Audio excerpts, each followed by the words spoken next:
Hello everyone. Welcome. In today's video, I'll show you how to repair a coffee grinder. If your grinder won't turn on, makes or doesn't grind coffee, this tutorial is for you. Unplug the coffee grinder and inspect it. Safety always comes first. Remove the cover carefully to access the internal components. Check the power cord, switch, motor, and carbon brushes for any signs of damage or wear. Use a multimeter to test the electrical continuity and make sure power is reaching the motor.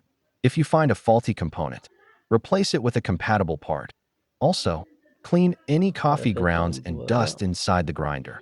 Dirt and debris can prevent the grinder from working correctly. After repairing and cleaning the grinder, reassemble all the parts securely. Plug it in and test the grinder to make sure it operates smoothly. If this tutorial helped you, please like this video, subscribe to the channel, and leave your questions in the comments. Thanks for watching, and I'll see you in the next repair tutorial. ያው ኦኖፉን እያየነካን ነው።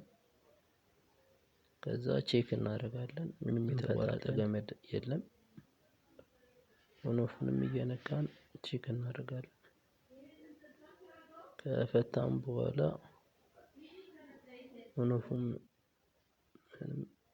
ምንም አይሰጥም።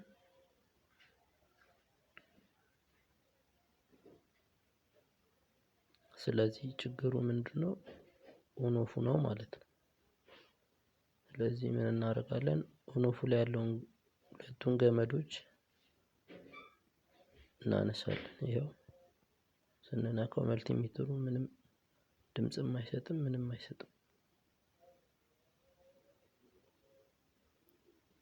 ስለዚህ ኦኖፉን ላይ ያሉትን ሁለቱን ገመድ እናነሳለን።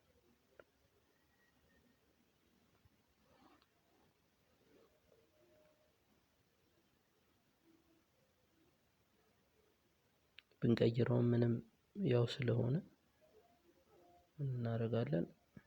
ሁለቱን ልጠን አንድ ላይ ስፕላይስ ወይም አንድ ላይ እንጠቀልላቸዋለን።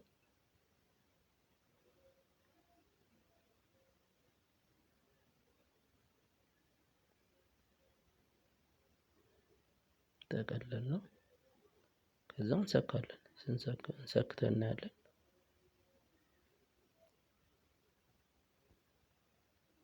ያው እየሰራ ነው ማለት ነው። ስላያችሁ እናመሰግናለን። ላይክ፣ ሰብስክራይብ ማድረጋችሁን አትርሱ። በሌላ ቪዲዮ እስከምንገናኝ ሰላም ሁኑ።